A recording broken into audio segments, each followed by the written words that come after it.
Oh yeah, hello everyone, and welcome once again to another edition of Coffee and Sports in the Morning, right here on Wire to Wire Sports. I'm your host, Mr. William D. Morgan, and I have my brother from another mother with me, my man Mo Better. Mo Better, what's up, man? Hey, good morning, Will. Good morning, everybody out there joining us. All right, all right. Hope everyone had a great evening. Got a lot to get into today. Let's get into it.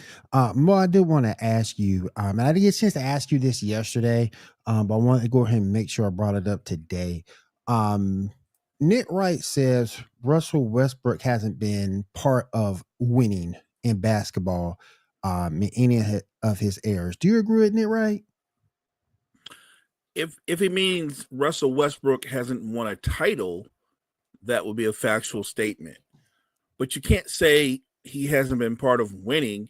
I believe Russell Westbrook has played in multiple conference finals.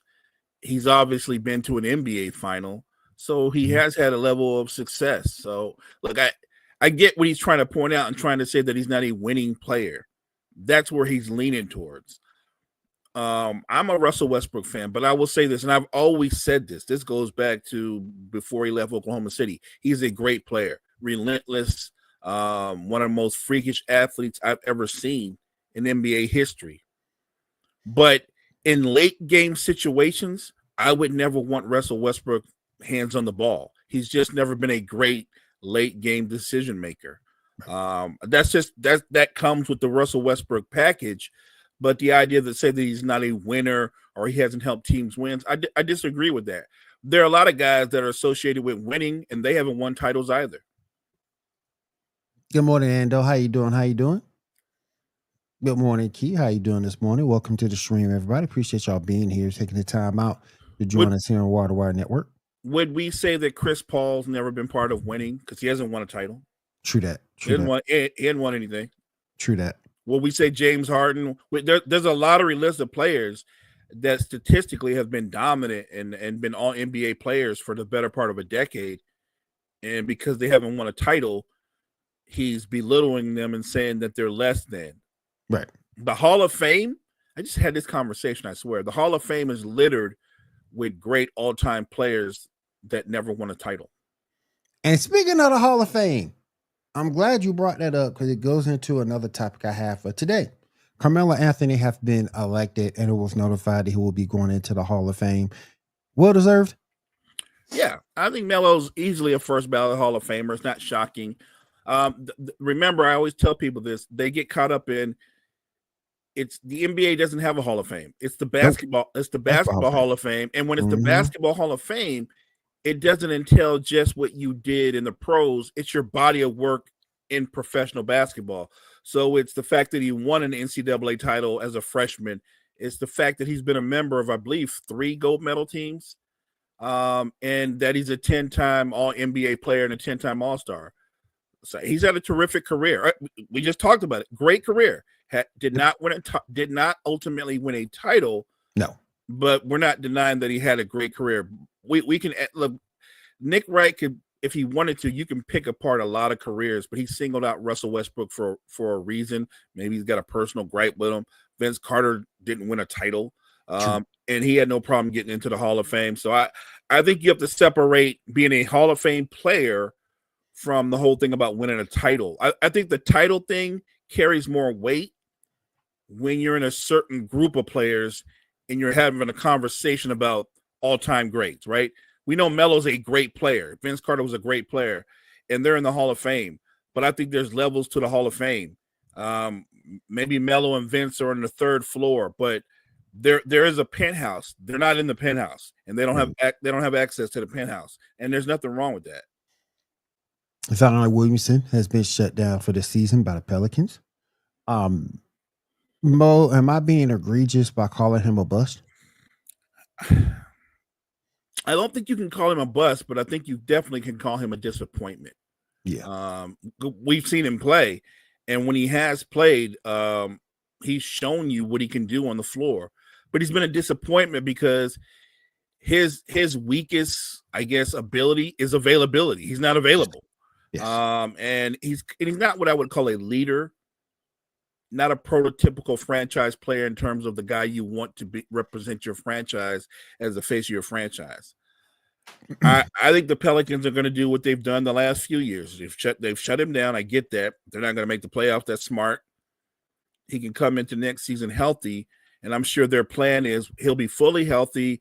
And if, because you always have to lead with if he's healthy, they think that they have the potential to make the playoffs.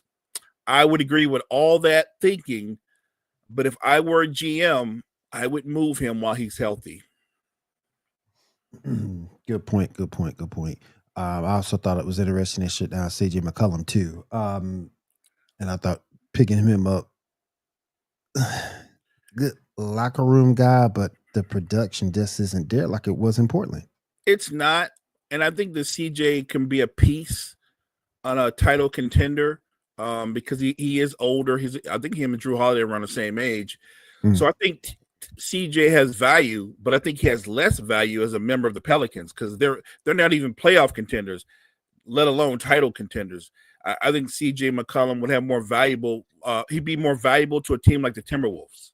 You know what I'm saying? Yeah, a veteran in the locker room and somebody that's still productive. He would have more value there. So I don't even know why he's still a member of the Pelicans. I don't get it either. I don't even get why you. I don't get why you even picked him up. There's no Dame Lillard there for him to have protection from because he got a lot of protection by playing with Dame. He did, but I think that Dame got a lot of protection from him too. I think CJ's one of the more underrated scorers in the NBA. The one time that the Dame Lillard Blazers went to a conference finals, I remember that. It was on the strength that CJ McCollum came up big in a game 7 against a young Nuggets team, and CJ McCollum scored 37 points and got them over the hump. Dame was awful in that game 7, but CJ carried them. So Dame is the bigger name. He's the better player, but I think CJ has had just as many big moments. It just goes unnoticed because he's not as big a name. All right. Let's switch gears, but we're still staying in the NBA. I want to say thank you for everybody coming out joining us here on Wire to Wire Sports. It looks like Ja Morant's being investigated once again. Is this something to be investigated for, though? So I watched that game and the back and forth. And by the way, that was Steph's game where he went for over 50. Yep. Ja Morant actually had a great game his own self. I think he had 36 points. Yeah, yeah. And they were going back and forth, both teams. They got a little bit vocal, but the gesture he made, that's like no gun I've ever seen. Like I don't know what they're talking about. Me either. That gesture is closer to jazz hands than it is a gun. So I don't really know. It was a gesture, but just because it's Ja Morant, you attach it to he made a gun gesture. That's not a gun gesture. I'm sorry. No, it's not. I think this is about his history and not about what happened. You might not like the gesture, and it might seem obscene, but it definitely wasn't a gun gesture. So let's move off of that. Let's pump the brakes on that. Let's put the brakes on that. I want to talk about something else, but stay within that same realm. The Dylan Brooks ejection, was that really an ejection? Was it deserving of being an ejection? Well, we know barely touched him. That's a tough one to say. Barely touched him. We're all built differently, you know. I'm just saying. I don't know. Maybe he didn't barely just touch him. I don't know. When you do a Mr. Miyagi kick, I mean, who knows what could happen with that? That was straight from Danielson, right? That was the final. That was the final scene in the movie. I think this one is more egregious than the Ja Morant thing. I'll put it that way because I don't think it was an accident. So let's go there. Whether he barely touched him or not, the intention was clear. Right. So I think what suspension he got, he earned. The Rockets clinched their first playoff berth since 2020. How were they able to turn things around as quickly as they did? Let's start with their head coach, Ime Udoka. He brought a different mindset. He brought in a culture with him, and not to mention a couple of veterans. And I think they changed that locker room. More importantly, their young core players, they bought into the change and they bought into the system. I think they've had a great turnaround. It actually started late last year, but they've had a great turnaround. Mhm. And I think Houston is a fun team to watch. I think they're one player away from being legitimate title contenders. And like I said, that's all about the culture that Ime Udoka and his staff built around players like Amir Thompson, Jalen Green. Yes. They did Atari Eason, like the younger core players bought into this system, and it works for them. They play at a fast pace. They play hard. They generally beat teams on the boards. They beat you to 50-50 balls. Oh yeah. Oh yeah. They're all about that work, putting in the work, aggressive, talented team. But again, to me, it starts with their coach and the culture that he brought there. Hey, what's up, Kyle? How you doing, brother? They moved out some young pieces for vets and let their core grow together. That's a good point. That's a good point. I agree. And it's good to see him back in the playoffs too. Let me ask everybody this. And most since his return, Anthony Davis looks like he's playing well. Been on a little bit of a tear. 34-15 last night. Can Dallas make the play in and cause some havoc? I think they can make the play in. I'm not sure they can cause any havoc because they're not whole. If the team was whole, it'd be entertaining to see what they could do. I think AD is good enough to get them in the play-in, good enough to maybe even win the play-in and get them into the playoffs. But I think they would lose in the first round. I would love to see them whole. Healthy Kyrie, a healthy AD. I love to see that. I would really love to see that. Throw in Derek Lively and Daniel Gafford. I'd love to see that and see those boys just take off. But ain't no way in the world you don't fire that general manager after this season. Ain't no way in the world you don't fire him. I don't know if you're that general manager and you've done what you've done and things have gone as bad as they could go. When you go in to meet with your owner, they have those end of the year meetings. Yeah. What do you do? Toss your hands up and go, like, you know what I mean? Like, you should be fired. You should be fired. And know your fan base has not stopped raging since the Luka trade. They're still calling for it. They're still calling for it. So they're not over it. I don't think they're going to get over it. And the fact that the Mavericks went from being a contender to a team that might not even make the play-in, that's how do you not, as a fan base, be outraged? Not to mention, the Mavericks had the nerve to raise their season ticket prices. I think that's crazy. Yeah, that goes into effect next season. That's right, crazy, but that's insane. Like, it's crazy to me. Doing what you did, making your fan base feel like they did. If anything, you would think, guess what, guys? We're going to lower ticket price. You know what I mean? You would do something different. Yeah, raise them. Yeah, to get people to come out to the damn games. Right. Yeah. You know what I mean? This idea that we're going to sell them on hope. That's a horrible sell, especially when your other all NBA player, Kyrie, is coming off an Achilles injury. Yep. And look, that it's one of the hardest injuries in sports to come off of for any athlete, but especially an athlete with Kyrie, who torques his body as much as he does when he handles the ball with his stop and start ability. Yep. Will he be able to be that same player? Like, I think Kyrie's going to miss significant time going into next season. Look, if he comes back looking like Kyrie, that's all that matters as a fan. I don't care if he needs 60 games or whatever. I don't want to see Kyrie Irving touch a basketball or get on the court till he's 100%. Oh yeah, for real. You're right about that. For real, you're right about that. The other day, Draymond Green says the past eras of players don't respect this era of players. Does he have a point? No, but yeah, I don't think so. I think guys like him and Channing Frye, when they don't have nothing else to say, that's become their new go-to. We're not getting enough respect from players from the past. If they don't respect you, maybe they don't respect you because you guys go on podcasts and run your mouths all the time. Maybe it's that. Yeah, maybe it's that, because I can see what that would be annoying. When you say blanket statement things that aren't factually true, when you go, like, I've heard Draymond say, had I played in the 80s or whatever, I would have been even better. You know what I mean? Like, yeah. you got to kind of stay in reality. Had he played in the 80s, he would have been a role player. Oh yeah, he'd have been a role player. Like what's the old boy that played for the Bulls? He would have been like Scott Williams. Or what's the guy that he would have been Cliff Levingston. You know what I'm saying? Like the idea that you would be better because you want to denigrate another era and go, well, today's game, the players are bigger. And it's one of the most played out lines. They're bigger, and no, they're not. No, that's not remotely true. There are some anomalies that you can point to. LeBron is a physical anomaly. Yes. You'll never see another perimeter player be like that size. He's an anomaly. Durant's an anomaly. Dirk was an anomaly.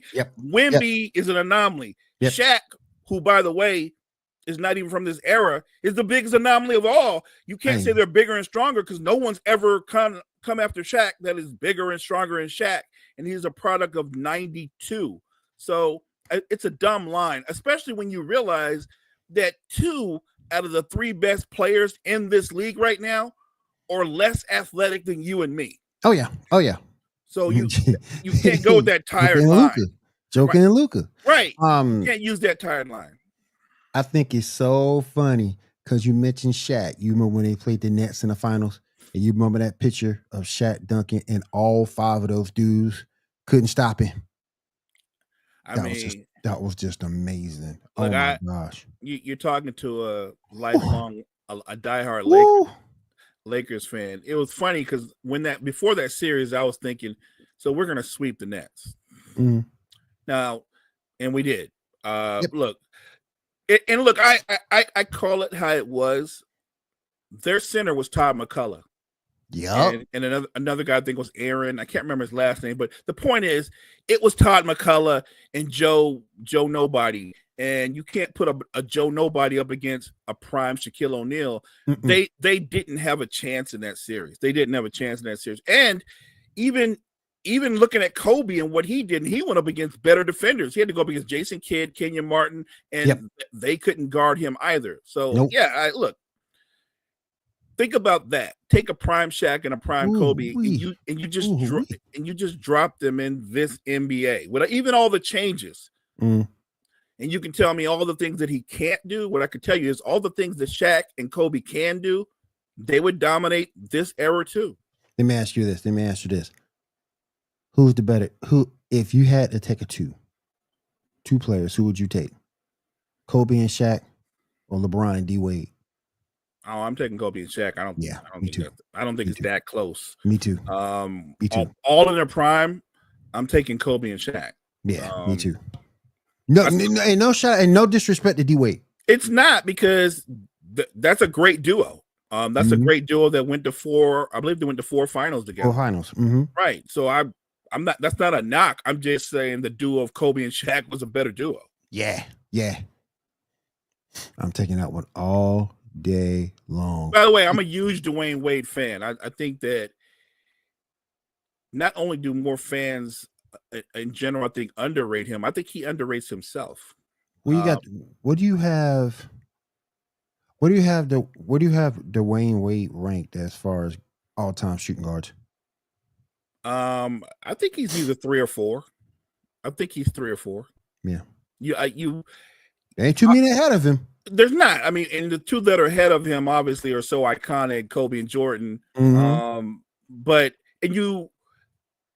I don't know who you would put ahead of him. A lot of people like James Harden, but when I look at them, I judge them on which one I think is a better basketball player. Wade was a better basketball player. Go back and look at some of the stuff that Dwayne Wade did. The block shots at the 2 guard position, the defense that he played, the level of basketball IQ that he showed you. Man, D Wade was that dude. And he was that dude before he and LeBron were teammates. Yep. You know what I'm saying? Like, he was that dude before. He was that dude before that. And he was unique because a lot of power forwards or centers are great weak side defenders. He was a guard that was a great weak side defender. If you beat somebody off the dribble against the Heat, he came out of nowhere to meet you at the rim. Yep. That was unique. The Heat did beat the Celtics 124-103 last night to win their 6th game in a row. What are expectations for the Heat? Um, Going home, I guess. I mean, are we talking about in the playoffs? I don't even think they make the playoffs. I don't think they make the playoffs. I know they beat the Celtics, but that win is about as much impactful as your Bulls beating the Yeah. Lakers. Yeah, it's too It late. it means something to the Bulls. It doesn't mean Yeah. anything to the Lakers. Yeah. The Heat beating the Celtics means something to the Heat. It doesn't mean anything to the Celtics. Yeah. Yeah. I agree. Um, I hope they get that team right, man. I hope they get that team right because I feel sorry for my boy Bam. And Bam's a really good player. He's a really good player, but he's not the kind of guy that can be the guy. But No. he would. I guess my player comp for Bam, I would say that Bam Adebayo is a modern day Horace Grant. Yeah. A little bit better of a score, but yeah. Right, but their skill sets line up, and so you want that kind of guy on your team. You do. The problem is what's missing in Miami, and it's been missing for a while, is Jimmy took them to two finals. He did. And look, that to me is something that's big on his resume because it showed that he could be the best player on a team that could go to the finals. Very few guys can just turn around and do that, and he did that.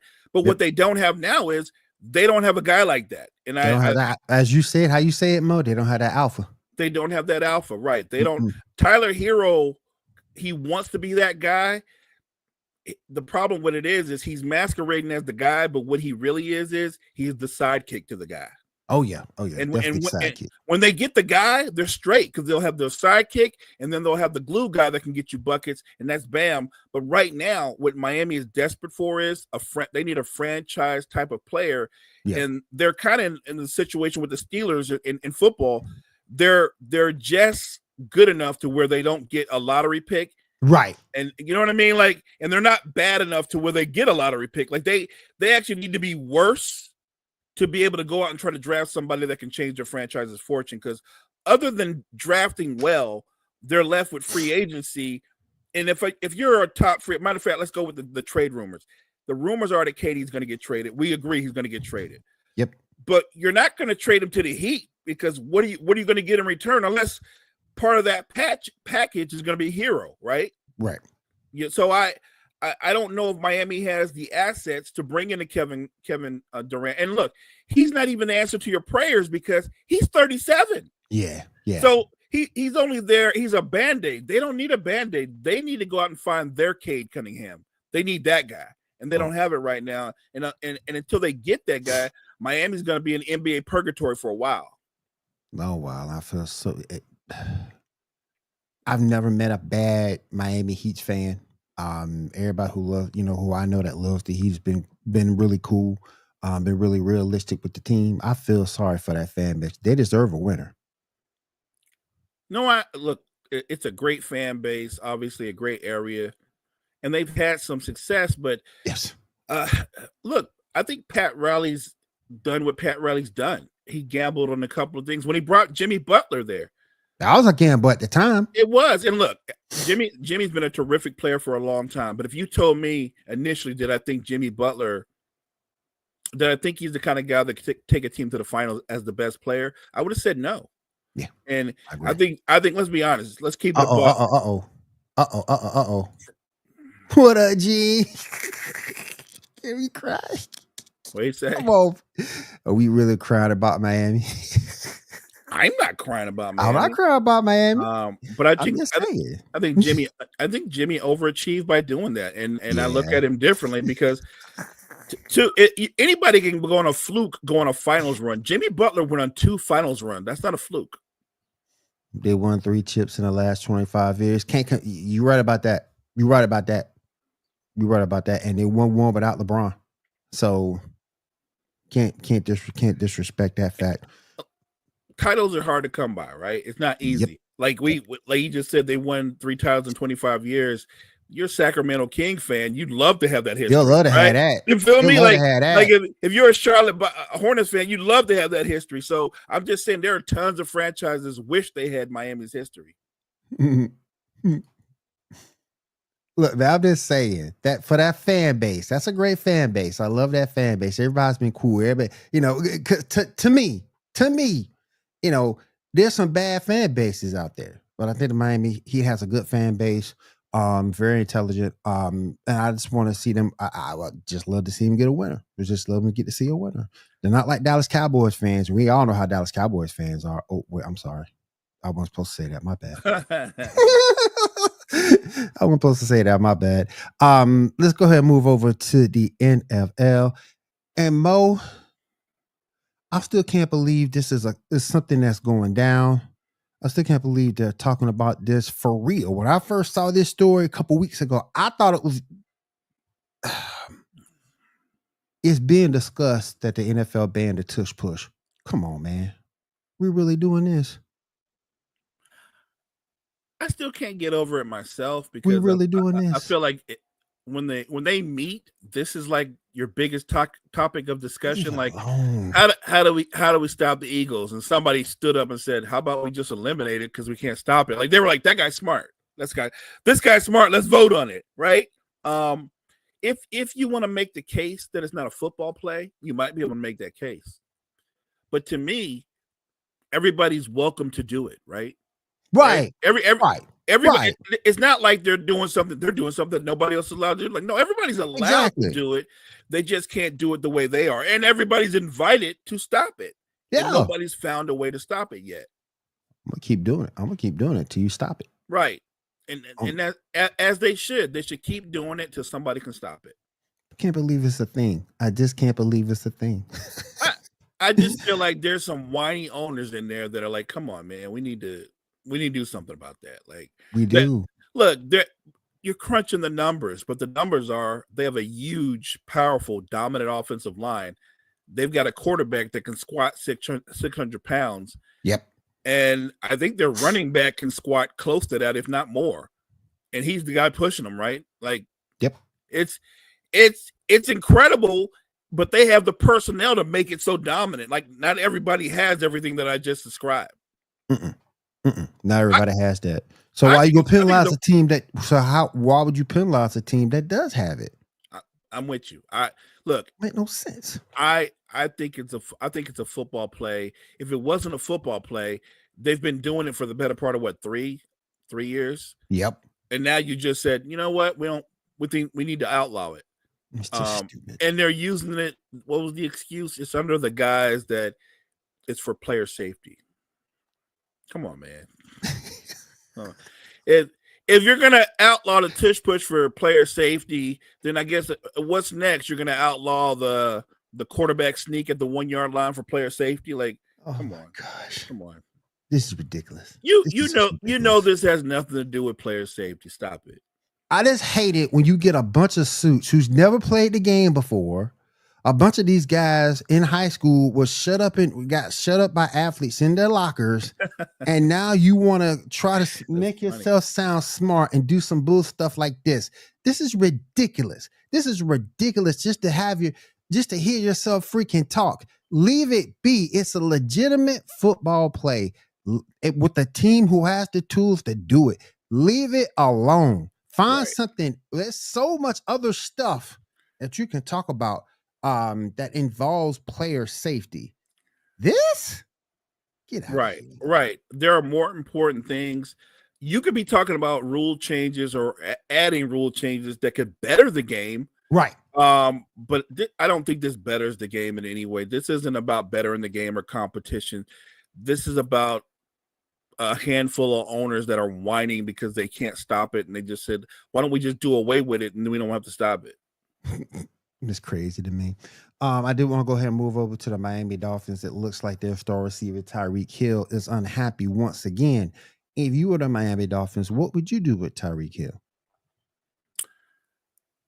I think at some point when you have that kind of guy that's more about me than we, even though he's a great wide receiver, he's in terms of being able to take the top of a defense, he might be the greatest deep threat in football. And because you have to give him that respect, he's great underneath too. Like, I don't think he doesn't have a wide route tree, but he's so freakishly quick and fast. You have to respect that. His ability, he's very unique, but I don't think we let wide receivers run teams, right? Or At least they shouldn't. And I believe he is 31. So he's probably got a couple of more years at a high level, but at some point, look, I think you have to reconsider your commitment to him or his commitment to you all, because he seems to be, one minute he apologizes and they're good. They're all good again. And the next minute he turns around and he's upset. He's got a lot of mood swings. If I were Miami, because right now, if you look at the Dolphins, when they're fully whole, it's a good football team. Yep. But it's a good football team that nobody really considers a legitimate threat to win the AFC, right? Nobody looks at them that way. They go, they're good, and I guess you could go, they have a chance. But when we go, who do we think is going to win the AFC? We always looking at Baltimore. We're going to look at Buffalo. Yep. Kansas City is always lurking. And then we're looking at a younger, more up-and-coming team, like maybe the Chargers or the Texans or somebody of that ilk. Yeah. But we don't talk a lot about the Dolphins. And I think it's because when people look at their franchise quarterback, when they look at Tua, everybody agrees Tua's a good quarterback, right? Yes. He is a good quarterback. But I don't know if anybody throughout the league looks at Tua and go, he's one of those guys, right? He's one of them ones. Right. I don't think they view him that way. And even though when he first got there, I don't. Right. But he's a good but we do agree he's a good quarterback, right? He's a good quarterback. Yeah. Can make all the throws. Right. And look, all the throws. Tyreek Hill said all the right things becoming a Dolphin, right? He even said, he said he was better. Remember, he said he was better than Patrick Mahomes, right? Yep. Which he knows that's not true. Outlandish. Right. He knows that's not true. That was a diabolical and an illogical comment. That was just diabolical, man. That's some serious shade. Well, it's not. Here's the best kind of shade. Since Tyreek Hill left, they won 2 more Super Bowls. Yep. So that's the shade that actually counts. That's how much they needed Tyreek Hill. Would they like to have him back? I guess. But I don't think they would lose. They haven't lost sleep over him being gone. They've managed to do what they've done without him. Kept going. Right. Look, I think that if I were the Dolphins, especially their GM, I would consider moving on from Tyreek Hill. I would. I don't think he's a team builder. I think he's too much about himself. I wonder if Skip Bayless looked into this. Would he call him a team obliterator? Oh no. I wonder if he would call him a team obliterator. He probably would. He might, but I would say that, look, T.O. was a lot more vocal, a lot more volatile. I don't think, and first of all, let me be clear. I don't think T.O. was anything that Skip Bayless said. I think that he was. I don't think it was either. I think he was mercurial. He was very vocal. But when you looked at what he did on the field, he was there. He showed up, and you got 1,000% out of him. I don't think Tyreek Hill's that. I just think that he seems to be he's less of the solution and more of the problem. Where do you have T.O. ranked? All time? In terms of Robertson. He's either 3 or 4 all time for me. I think he's right there. Look, I think you can lock in Rice and Moss. Mm-hmm. And maybe you can literally flip a coin between Randy Moss and T.O. You could. The difference between the two is this: Moss is just out and out naturally gifted. I mean, physically gifted with that kind of top end speed, the leaping ability, the hands. Mm-hmm. T.O. was a physical freak in a different way. He was stronger. But he didn't have the quickness Moss has. He was fast. T.O. when he ran after he caught the ball, he looked like a running back. He ran like a running back. Yeah. He ran with anger. I think Moss has better hands. But I think T.O. had a bigger physical presence. So I would I would put Moss ahead of T.O. But being ranked 3rd all time is not a slap in the face. It's not a slap in the face at all. Right. It's not a slap in the face at all. So look, I think Terrell Owens was a great player. He came with some baggage, but he was a great player. Yeah. And look, not a lot has changed. Here we are in 2025, and you've got a few great wide receivers that are kind of annoying, that run their mouth, that are never satisfied. So a lot of things don't change. Yeah. Where do you have I talked about this with one of my homeboys yesterday. Where do you have Calvin Johnson? Um, I probably don't have him as ranked as high as other people do, but I guess top 10 maybe.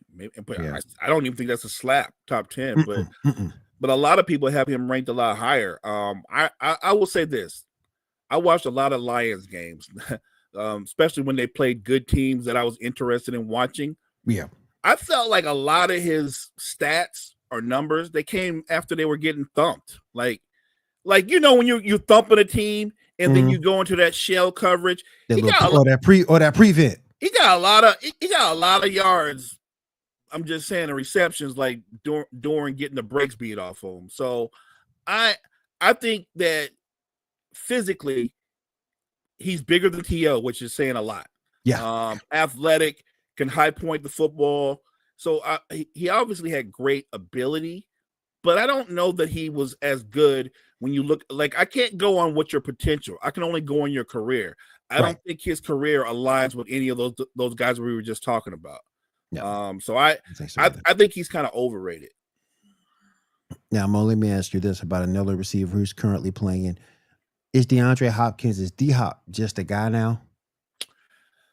Yeah, and maybe just a guy as a compliment.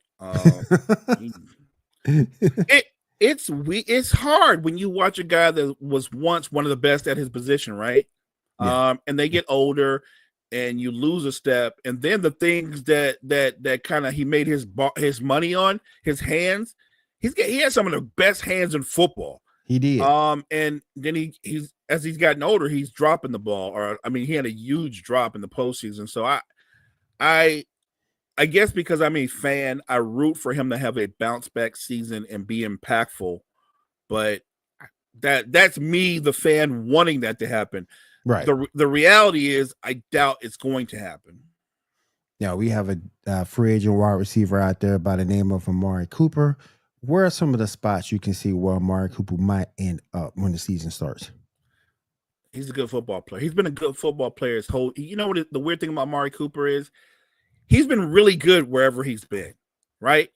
But we've never said Amari Cooper is one of the best 3 receivers in football. No. We never said that. We've always said he's really good and he's nice.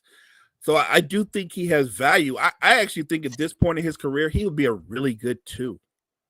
I think he could be a really good number 2 or a great number 3 because he's a solid route runner, good hands. He has just enough speed to be able to get downfield, but I think he's better in the hashes. So I think a lot of teams are going to have interest in him. Look, I'm looking at my own team. I think we have, if you look at our receiver situation, I think we should be looking to try to get Amari Cooper. And there's talks you guys might give up on Brandon Ayuk. So we got to see. We got to see. That's for sure. Look, they can give up on him if they want. They still got to pay the man. Like the contract he signed, the guaranteed money is the guaranteed money. Right. But with the injury he had, again, it's another one of those Achilles. Mm-hmm. You're a wide receiver. Your bread and butter, right, is if you're not a great route runner or a physical over the middle kind of receiver like a Michael Irvin or Keyshawn Johnson.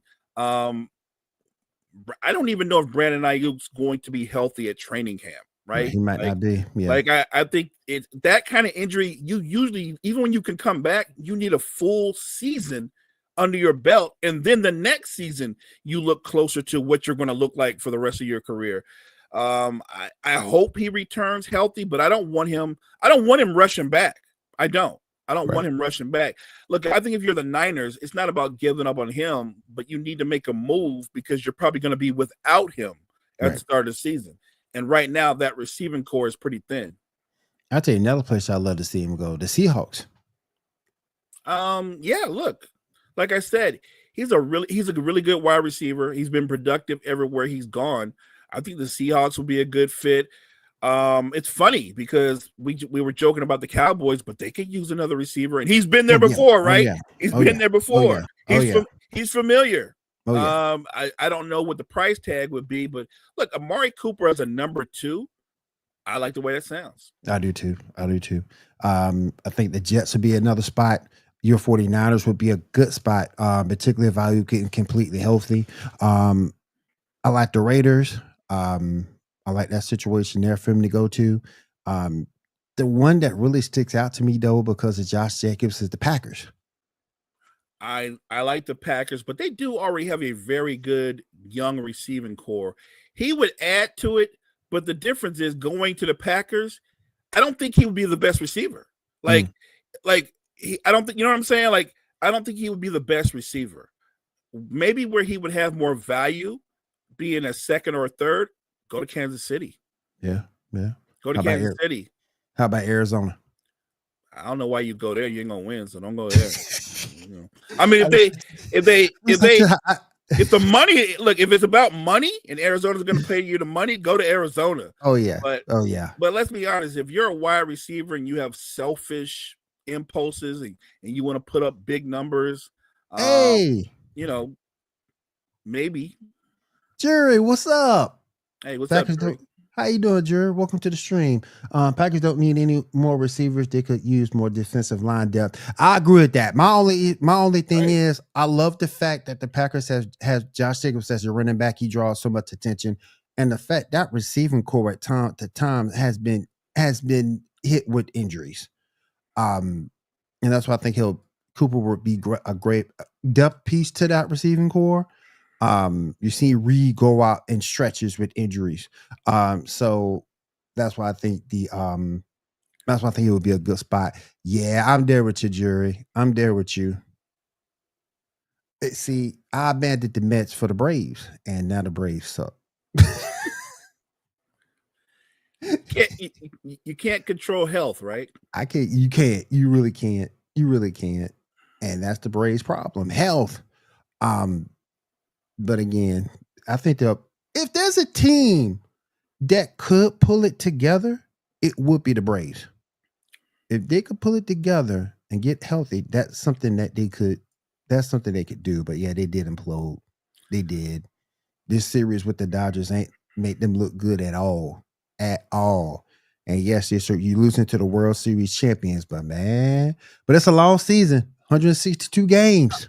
I was getting ready to say, man, baseball is the only. It's probably the only sport where you can lose. You can start the season out 1-8 or 2 for 10, and go, we're still good. You know what I mean? It's early. When baseball is very unique. It's early. Oh yeah. You know what I mean? Like, there's still like well over 150. You're good. Like you're not done. You're not done. Yeah, you just starting slow. Right. It's very unique in that way where you can win 80 games and be like not so good. So I'm just saying that's another part of baseball. Let me ask you this: going to the NFL draft for a minute, and I know we're looking. Dang! I shouldn't have said the White Sox now. Man, she's taking shots. Oh man, yeah, you really don't panic until Memorial Day. That's true. I'm just saying. So we'll see. We'll see. I'm gonna go to the NFL draft for a minute. Ashton Jeanty, can he be the next Saquon Barkley? Yeah, I'm not going to say that. I think he could be a good football player. To say he's going to be the next Saquon has a unique skill set. He also has a unique body type, right? Yes. He's not very tall. I think Saquon's like maybe 5'10", but more importantly, he's got tree trunk legs. Have you ever? Yeah. I mean, he's got those Earl Campbell tree trunk legs. Like he's a unique body build. Like he's a speed back, but because of his legs and his power in his legs, he can run. He can run between the tackles. He's effective in either way. So saying he's the next Saquon that's high praise. I'm going to hold back on that. I think he can be very good though at the next level. I think he can too. But if he comes back healthy, I think he can. That's the key. Yeah, he's got to come back healthy. All right. Now, want to ask about Russell Wilson. Is he tarnishing his legacy by signing with the Giants? No, I don't think so. I think he still wants to play football. And I think that if you look at his experiences, he went to Denver, and year one, he was extra arrogant and he alienated his teammates, right? Big time. I give him credit. He admitted that after the fact, but he did big time. And then year two, here comes Sean Payton, and Sean Payton knows everything that went on with year one. And from day one, Sean Payton established I don't like you. like I'm just that's All like very you. that's very unique. It's one thing if a coach comes in and goes, well, he's not my guy. I didn't bring him here. He's not my guy. But he took it another level and go, you're not only not my guy, I don't even like you. I don't like your face. I don't like you. That's a rough experience. And then you go to the Steelers, you get injured in training camp, Fields becomes a starter. They're pretty good with Fields, but not as good as they could be. You come in, you play well, you do what Russ does with the moon balls, and they look good, but then you have a horrendous finish to the season, and the Steelers turn around and go, yeah, Russ, we kind of like you, but we're kind of waiting on seeing what Rodgers is going to do, right? Like, I feel like the league as a whole has looked at Russell Wilson and said he's washed. This is not me speaking. Right. This is the league. This is his own peers, his league saying, you're not one of those dudes. You're just a dude. Right. I think because he's been demeaned as much as he has, I think he's going to end up having a solid statistical season. That doesn't mean the Giants are going to be a winning team. Oh yeah. But I think that Russ is going to have a good bounce back year. And I think what he's wanting is he's wanting that kind of redemption where he can say, hey, what if I have a 28 touchdown or 30 touchdown, 9 pick season and I'm solid. I can walk away that way, right? Because Russell Wilson didn't go to the Giants with the intentions of competing for a Super Bowl. I think he went to the Giants to show that he can still play football at a fairly high level. Right. That's a Jerry Jones picking, Genty. Man, go get a running back when you need to get better along the line. This is true. Doesn't matter. It doesn't matter who you have. She's 100% right. I don't care if you got Derrick Henry in the backfield. Yep. If your offensive line is trash, your running game is going to be trash. Yep. The Giants protects here has quarterback because Tommy Cutlass ain't it. Man, I'm still trying to figure out why you kept that man on the roster. Because they wanted to have the most entertaining quarterback room in football. Russ, Jameis, and Cutlass. Come on, man. That alone is entertaining. And I guess you got to give the fan base something to cheer about, Will. I mean, true. You're not winning anything. So yeah. No. Although, look, I think it's fun what the owner did to the GM and the coach by saying, look, Daboll, you guys either win or you're fired. So just on that alone, Will, are we not going to have our eyes on the Giants week after week? Like, well, they're up to 7 losses now. So you know what I mean? I hope Daboll and old boy are renting, right? We're going to be there watching the Giants literally from week to week about, well, they're fired. Fired. Oh yeah. Last night went great for me. I just want to say that before I get out of here. Last night great. The Knicks took a loss. I'll see them in Cancun over there with Pat Bev and the company. I'm just happy that they lost last night. Let me go ahead real quick and jump on this Mania. We got WrestleMania coming up. Is everything shaping up to be what you think it will be, particularly with Cena and Cody? I think it's shaping up to what we all think it's going to be. I feel like there's another. Oh yeah. I feel like there's another twist in that story, right? Everything is kind of black and white. Cena's the heel, and he's embracing the heel. Cody's the over-the-top face, and yet I feel like there's going to be another twist. Maybe we don't see it until WrestleMania. Yep. But I don't know. I've got a funny feeling that it wouldn't surprise me if there I think there's another star that's not being mentioned that's going to be involved in this some kind of way. And so I'm eager to get to WrestleMania. So I love where that story's going. I love that they added a little bit more drama to the Jey Uso Gunther thing. Yeah. You know what I mean? Like, it was one of those to amp things up. Jimmy had to kind of fall on his sword to amp things up and take that L. Yep. But I like that. That kind of livened up the match because it was kind of stale. That makes it a lot more compelling. I love where we're going with the women, with Bianca, Rhea, and Io. Mm-hmm. Look, I still believe. I still fully believe, because in plain sight we can tell Rhea's the heel right now. Oh yeah.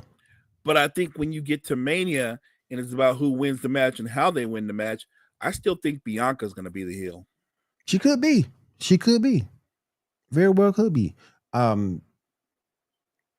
Mania as a whole, just that still, because it's supposed to be our Super Bowl. And it's always been regarded as our Super Bowl each and every year that we have it.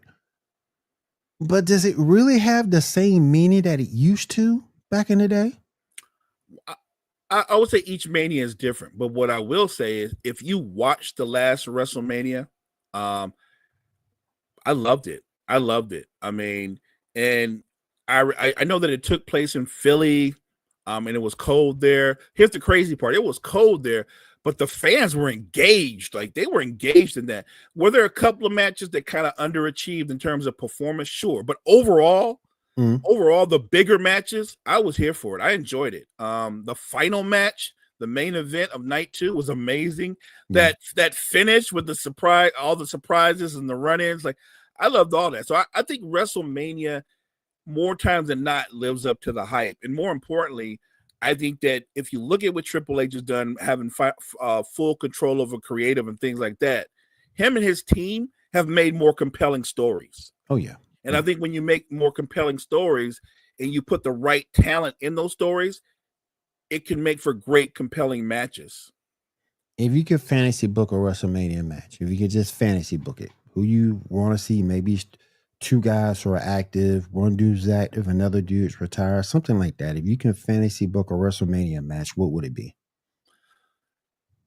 A match that I would have loved to have seen, I would have loved to seen The Rock versus Bret Hart, both in their prime.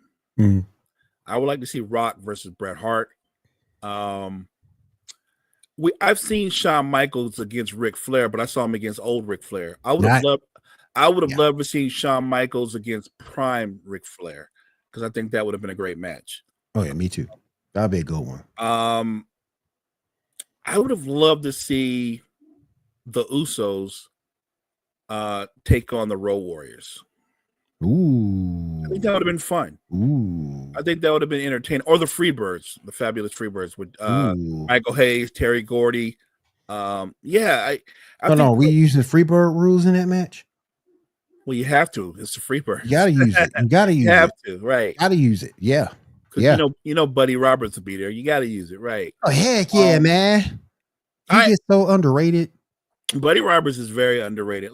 There are so many great stars that from the past, but even just in recent memory, I would not mind seeing a prime Stone Cold Steve Austin against Brock Lesnar.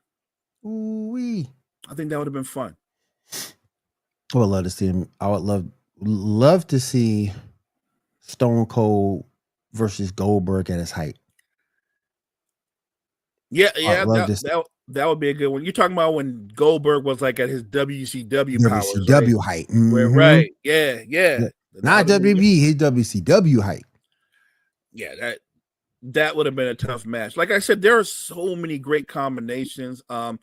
You give me Triple H and give me Triple H, and I would have liked to see Triple H go up against somebody like in his prime. I would like to see Triple H go up against somebody like Superstar Graham. There's so many terrific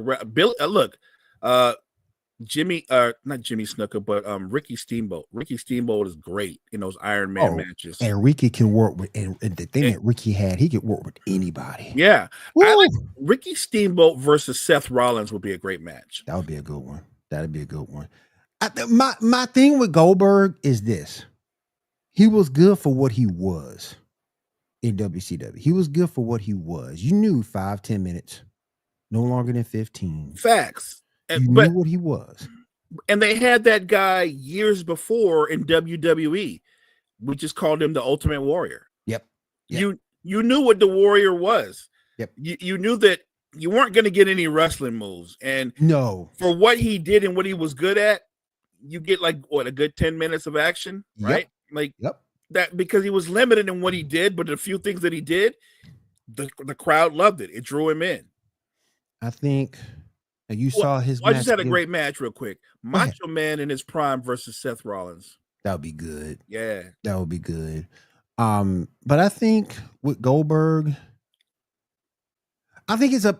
I, I'm not going to, because again, he was great for what he was and No, for I what he agree. did for the sport. I agree. But I think he's more of a better ambassador than he ever was a wrestler. Because if you listen to his interviews and if you talk to him, he takes the business real seriously. He talks very, very well about his experiences.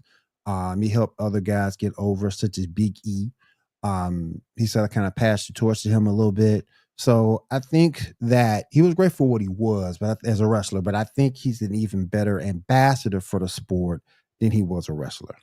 I like the way you put that. And when you frame it that way, Goldberg's a better ambassador for the sport than Hulk Hogan ever was. Oh, hell yeah. Hell yeah. Controversy galore about Hogan. I will never take away what Hulk Hogan did for the business because the business wouldn't be what it was if it wasn't for him. But at the end of the day, it goes back to you looking at him as a person. And as a person, there's some questionable stuff there. Questionable stuff. Um, all right, Mo, we're at 57 minutes in here on Wide Wire Sports. I want to thank everybody for coming through this morning. We do appreciate you. Lively chat this morning. Appreciate everybody being here. Mo, go ahead and close us out. Thank you guys so much for joining us this morning. Make sure you check out all the great content we have at Wire to Wire Network. Wire to Wire Network, we appreciate you. All right, you guys, that's going to do it for me. I will be back on Monday with another great edition of Coffee and Sports in the morning here on Wire to Wire Sports. Want to make sure everyone has a fantastic day. Take care of yourself. I'll see you on Monday.